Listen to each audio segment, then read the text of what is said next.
गाथा सुनाता हूँ उस वीर की, शत्रु जिसके बाणों से कर रहते थे। केवल कृष्ण की ना बात करो, स्वयं शिव उसे सराहते थे। करुणा से भरा हृदय था जिसका, न तनिक भी मन में स्वार्थ था। तीनों लोक में प्रशंसा पाने वाला, मेरे माधव का वो पार्थ था। रावण इंद्र थे पराजित जिनसे, 3 करोड़ निवात कवचों पर अकेला ही वो भारी था। अरे शिव को अपने धनुष से खींचने वाला, वो मेरा गांडीवधारी था, वो मेरा गांडीवधारी था। योद्धा तो थे श्रेष्ठ बहुत, पर मैं क्यों अर्जुन अर्जुन गाता हूँ। महाभारत के उस महासमर से 14वें दिन का वृतांत सुनाता हूँ। अभिमन्यु की निर्मम हत्या से अर्जुन की भीषण हुंकार हुई। सूर्यास्त कल का नहीं देखेगा जयद्रथ, गांडीव की भयंकर टंकार हुई। अर्जुन की प्रतिज्ञा से धरती उस दिन कांप गई, और रणभूमि में होने वाले तांडव को कुरुसेना थी भांप गई। रुद्र तांडव जैसा उस दिन युद्ध बड़ा ही क्रूर था, और श्रेष्ठ होने का उस दिन कईयों का वहम भी दूर था।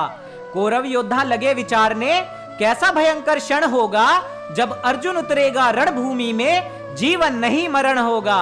अब सुनो कैसा भीषण रक्तपात हुआ, अगले दिन जब शंखनाद हुआ। कुरुओं के भाग्य थे फूट पड़े, और अर्जुन सात्यकी उन पर टूट पड़े। घोर गर्जना करता अर्जुन, भयभीत सृष्टि का खंड खंड था। कुरु योद्धाओं में हाहाकार मची थी, वेग पार्थ का ऐसा प्रचंड था। धर्मराज की रक्षा हेतु सात्यकी को पड़ा वापस जाना था। पार्थ के उस रौद्र रूप से मुश्किल जयद्रथ का बच पाना था। सभी व्यूह ध्वस्त होते जाते थे, पंच तत्व भी जयगान अर्जुन का गाते थे।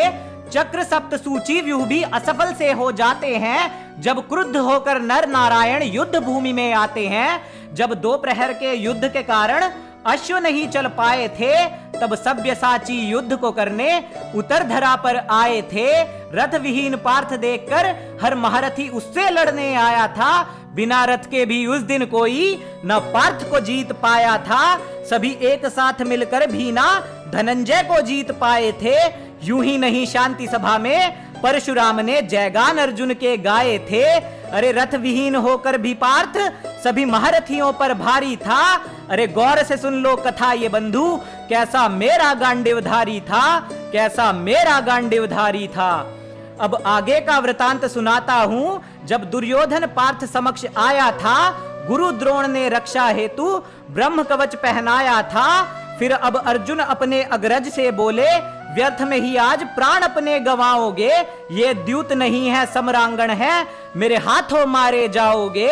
ब्रह्म कवच जैसे संकट को जिष्णु ने फिर टाला था। अपने तीव्र बाणों से उसने खुद के अग्रज को बींध डाला था। फिर दुर्योधन संग अश्वत्थामा, वृषसेन, शल्य और भूरी श्रवा आए। पार्थ संग युद्ध करने हेतु कृपाचार्य और कर्ण लाए। सभी मिलकर भी ना जीत सके फाल्गुन को। फिर दुशासन और सिंधु राज जुड़े, पर गांडीव का प्रचंड वेग देखकर हर योद्धा के थे होश उड़े, हर योद्धा के थे होश उड़े। सबने मिलकर कुछ हद तक किया कृष्ण अर्जुन को घायल था। अरे सम्रांगण नहीं सृष्टि का कण कण उस दिन मेरे पार्थ का ही तो कायल था, मेरे पार्थ का उस दिन कायल था।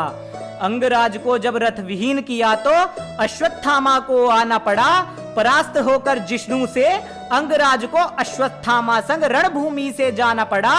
सूर्य ढलने को आया था, पर पार्थ का शौर्य अभी भी जारी था।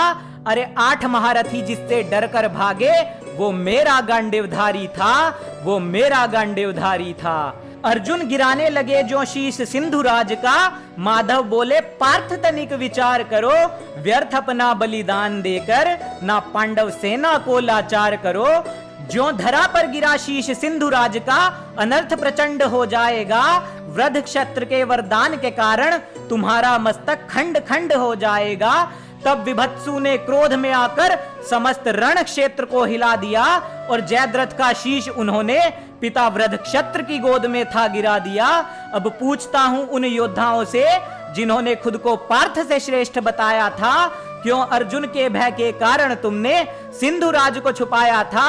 अरे श्रेष्ठ होते तो जाकर सीधे पार्थ की छाती पर तन जाते तुम। योद्धाओं की भांति युद्ध को करते, ना सिंधु राज को छुपाते तुम।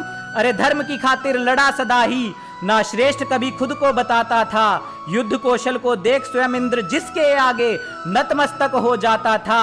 हर धर्म परायण व्यक्ति जिसका सदा ही आभारी था। अरे योद्धाओं में सबसे उच्च वो मेरा गांडीवधारी था, वो मेरा गांडीवधारी था।